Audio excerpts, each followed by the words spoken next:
Hello and welcome. Vote counting is underway in Pakistan after one of the most closely watched and crucial elections in the nation's history. It's been a violent road leading up to the vote. In December, former Pakistani Prime Minister Benazir Bhutto was assassinated during an attack at a campaign rally that killed many of her supporters. In the past week, hundreds have been killed in bomb blasts targeting polling stations and election rallies, and this has been amid allegations of vote rigging coming from the opposition parties. With his future hanging in the balance, President Pervez Musharraf has resolved to work with the new civilian government. Don't forget, we take your calls on the show and you can reach us at the numbers at the bottom of your screen. And today, as we take an in-depth look at the Pakistani elections, we ask what the results could mean as the numbers start trickling in. Joining me from Islamabad is Ahmed Raza Kasuri, a senior advocate in Pakistan's Supreme Court.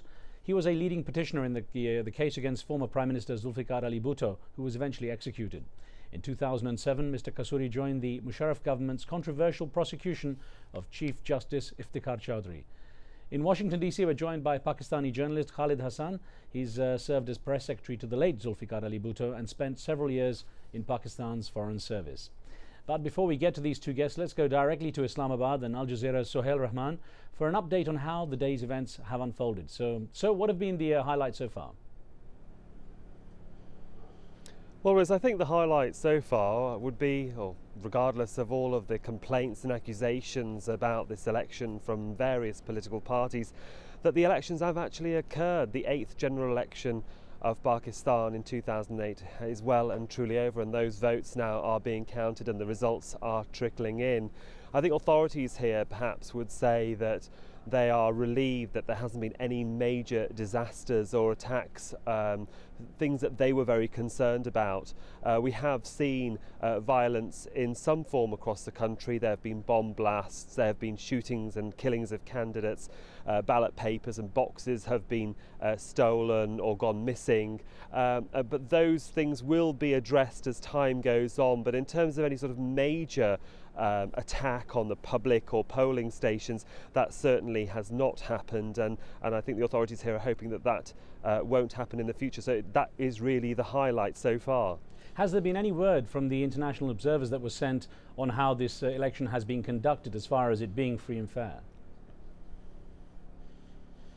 Well, we're expecting a statement from the EU officially on Wednesday. They normally will issue that report 48 hours after the election results are collated. But we have been following EU observers, certainly in the southern province of Sindh in Karachi, where our correspondent there said that the EU observer was concerned about the way the elections were being held, or the polling stations were conducting themselves. And I think that it would be improper to comment any further until the EU observers certainly have made their findings known to their chief observer, Michael Gala, who'll then go forward and make his formal announcement on Wednesday. But there are over 1,000 international observers spread across the country. They do estimate that 2/3 of Pakistan, or the polling stations within the country, are being monitored. There are 10,000 polling stations, really, so it's a very large task. And as I know you're fully aware of what this country is like, it's sometimes those polling stations are in the remotest areas of the country and very difficult to get to. Right. Well, Sohail Rahman, thank you very much for joining us there. We carry on with Pakistan before we get to our guest, because we've just managed to get hold of the former Pakistani Prime Minister Nawaz Sharif, who's a leading opposition figure contesting these elections. Mr. Sharif, good to speak with you, and I have to start off by asking, how are things looking at this stage for you and your supporters? Well, things are looking good, and despite the rigging of the election by the government and the King's Party, we've been able to secure a large number of seats, and the results are coming in, but the initial indications are that we are ahead in the most thickly populated province of Punjab, and also we are doing quite well in the frontier. So I have to ask you, what evidence do you have? What makes you feel that there has been rigging? The rigging, the first proof is that my papers were rejected by Mr. Musharraf, my nomination papers to the elections. So I'm not contesting myself. My party is contesting. So this is the first shot fired by Mr. Musharraf. And then, of course, there are many other things which needs a lot of details, maybe you don't have the time, or perhaps this is not the appropriate time to talk about it, we can discuss it some other time. Right. Sir, I have to ask you, Asif Zardari of the party of the late Benazir Bhutto, the PPP, has threatened widespread protests if there is evidence of rigging and voter fraud, and he feels that the election was held unfairly. How would you expect your party members to react? Well, if the elections were free and fair, I think we would have really done even better than what we've done now. So the rigging, they also brought out a fact sheet. We brought out a fact sheet placed before the Chief Election Commissioner. But Chief Election Commissioner, is not impartial. It is a hand-picked Chief Election Commissioner who's subservient not to the state but to Mr. Musharraf. So you know he will only do what Mr. Musharraf tells him. Sir, I have to ask you, just before we let you go, if there is a hung parliament, which most analysts are predicting, who would be the likely partner for your Pakistan Muslim League party? Would it be the PPP of Benazir Bhutto, of the late Benazir Bhutto, or General Musharraf and his supporters? I think General Musharraf and his supporters are far behind other parties in this election.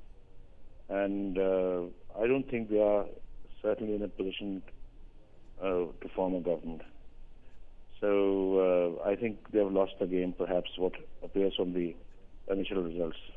Would you call for an impeachment of General Musharraf? I think the first thing that we would do is to return to the rule of law, restore democracy, restore the constitution unanimously passed by the people of Pakistan in 1973, and restore the judges, to make them independent, have an independent judiciary, and a free press. I think these are the number one priorities that we have in mind. And this, of course, is are the main features of the manifesto and agenda. So we'll try and implement that. And I think for that we will need to pass a resolution the first day in the Parliament that we don't recognize the steps taken by Mr. Musharraf on the 3rd of November, when he unceremoniously and without any constitutional authority sacked the judges, put them under house arrest, and gagged the press. So once that is done, I think all the steps he took will be rolled back to the position of 2nd November 2007, which means that he will perhaps have to take a fresh judgment from the Supreme Court on his eligibility issue. Mr. Sharif, I know it's very late as you join us live from Pakistan. I thank you very much for your time, sir. Thank you, Mr. Khan. Thank you. All the best to you. Thank you. Let's get to our guests here. We have here in DC, I'll start with Mr. Khalid Hassan, who's a senior journalist and writer, and he was former press secretary to Mr. Zulfikar Ali Bhutto. I have to ask you, even though the late Benazir Bhutto's party, the PPP, could get the most votes, it doesn't automatically get the most seats in Parliament because of the winner-takes-all kind of system that Pakistan has as such. So again, if it comes to choosing partners in coalitions, who would be the favoured? I think the PPP and the PMLN have already declared, and it's quite clear that the coalition would be formed by these two parties. And I think it's quite evident that that is what it is going to be, unless the PPP really sweeps the elections. But so far it seems that Nawaz Sharif's party is winning big in the Punjab, which is, of course, as you know, the majority province. And therefore, we'll just have to wait for a few more hours. We've got a call actually from Dubai. We have Suhail on the line from Dubai. What would you like to ask our guests, Suhail? Yes, so good evening. Hi. I would like to ask a question with my guest. Let them clarify whether it's a free, fair elections or it's a rigged election, because there is a big issue always from the foreign media, especially from the West. They are saying it will be not a free and fair elections. So kindly clarify is a free and fair election or not. And I would like to request all of my politicians, let's work together and work with the Musharraf, because he is a guy who can do whatever he says and he did it. Okay, so let me get this question that you've put to Ahmed Raza Kasuri, who's joining us from Islamabad, and I thank you for joining us at this late hour, sir. Let me ask you, what basically our caller Suhail is asking is, define a free and fair election. How do you see that being defined in the current situation? Well, the elections have taken place under the gaze of both international press and the international observers. Even some countries are being represented officially through their member parliaments. For instance, there's a delegation in Islamabad which is being headed by Sheila Jackson. She's a congresswoman, and she is leading a delegation of representing the United States. So there's a very high-powered delegations which are moving to and fro, and they have visited almost every polling station in the country. And the election took place under the gaze of 40 private television channels who were having an inroad into every polling station. They were interviewing the polling agents. They were interviewing the people who were lined up to vote. They were interviewing the officials who were conducting. And incidentally, the 90% staff of the election commission, which was conducting election, was from the high school's teacher who have an academic background, and they have got nothing to do with any political parties. And all the returning officers of every constituency are a member of the judiciary. They are the district and session judges of at a district level, and therefore this election is being supervised by the judiciary at a constituency level, and at a polling station level it is being supervised by the teaching staff of various high schools. Right. And people have a free access to go to the polling station. Nobody has been stopped, and elections have taken place right under the observation and under the gaze of the international press, and around about 300 international observers who are moving to and fro in the country. I have to Therefore, to say that these are rigged elections, it is misnomer to call it. Okay, let me get a call in from Kashmir. We have Shoaib on the line. Shoaib's on the line with a question. Shoaib, what would you like to ask? Yes, sir. I want to ask if Musharraf has done so much well for Pakistan. Okay. Well, let me ask Khalid Hassan, who's here on stage. I guess you're saying, has he done any good for Pakistan, really? Well, I think Musharraf has been an unmitigated disaster for Pakistan. He has destroyed Pakistan's constitution. He imposed emergency. He came to power through a coup d'etat, and his last 1 year has been absolutely disastrous. He has failed to fight the insurgency in Pakistan. Terrorism is now a Pakistani phenomena. He has failed to really hold back the Taliban and the Al-Qaeda. And I think the message from the people of Pakistan is that Musharraf has to go. But he hasn't been implicated in the kind of corruption that was seen in the past, which a lot of people... Well, how will we know? I mean, till such time as he goes. And to what extent is the situation of Al-Qaeda and the terrorism taking place really a change in the times that have occurred since he's been in power? I mean, it was never as much of a problem during the previous prime ministers. I think that is General Musharraf's gift to Pakistan, terrorism. Let me ask you a question that came in from Eritrea by email. And Sabah asks, who benefits from low voter turnout in this election? Well, I don't know what the turnout has been, but low voter turnout, normally the party in power, the government in office, generally benefits. But I believe the turnout has been sort of middling, and it seems that the King's Party, the official party, PMLQ, has been practically wiped out. Let me ask Mr. Kasuri in Islamabad. Sir, there's an email that came in, and I have to ask you this. There's a lot of skepticism and actually cynicism about Pakistan's political system, considering how many people see the track record of the past 50 years. And we had an email that came in from Hani Shikarchi. And Hani Shikarchi asks, or says, fair elections in Pakistan, a rogue president who kills, imprisons, tortures, lies and lives like a king, supported by another president, rogue president who himself stole the presidency in 2000. How can Pakistan's people be given confidence again in the system that governs them? See, the position is that now that elections have taken place, and they were very fair and free and absolutely transparent elections. And unfortunately, the turn-up is very low, as the results are trickling into the election commission. And what one is noticing is that turnover of the voter is very poor. But nevertheless, the result will be clear by tomorrow morning, and hopefully anybody who will emerge as a single party, they will form the government. Or if it's going to be hung parliament, which apparently it looks like to be a hung parliament, then there will be a coalition government. But let me tell you, it will not be a bed of roses for any government which will come into being in Pakistan, because of the price hike and the terrorism in the tribal area.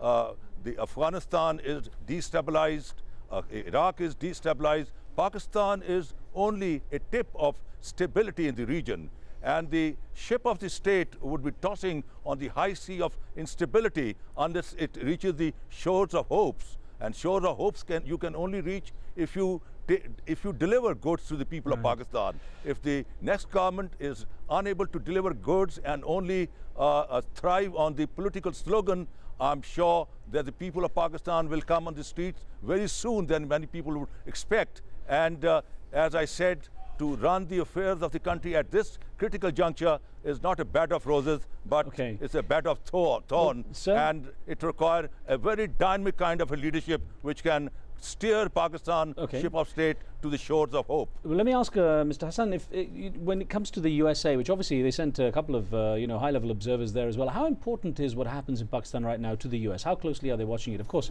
there's so much change here as well. I think the shipwreck is really the US policy. They have backed General Musharraf from the very start. They have condoned every single illegal, unconstitutional move that Musharraf has made. They condoned the sacking of the judges. They condoned the suppression of the media. They condoned the imprisonment of the lawyers. They condoned the atrocities on the streets. And until yesterday, the Bush administration was backing Musharraf. So there's a lot of egg on a lot of faces in Washington. Let's squeeze in a quick call. We've got about a minute. Amir in Pakistan has a question. Amir, what would you like to ask? Yeah, well, Mr. Khan, yes? I have a comment to make. Please, very quickly. That, you have invited Mr. Kasuri as one of your guests, and I think this guy is good for nothing because he only takes money. He's a crony of Mr. Musharraf, and he's good for nothing. Oh, well, we have that those strong comments directed at you, Mr. Kasuri. So just we've got about 30 seconds to defend you.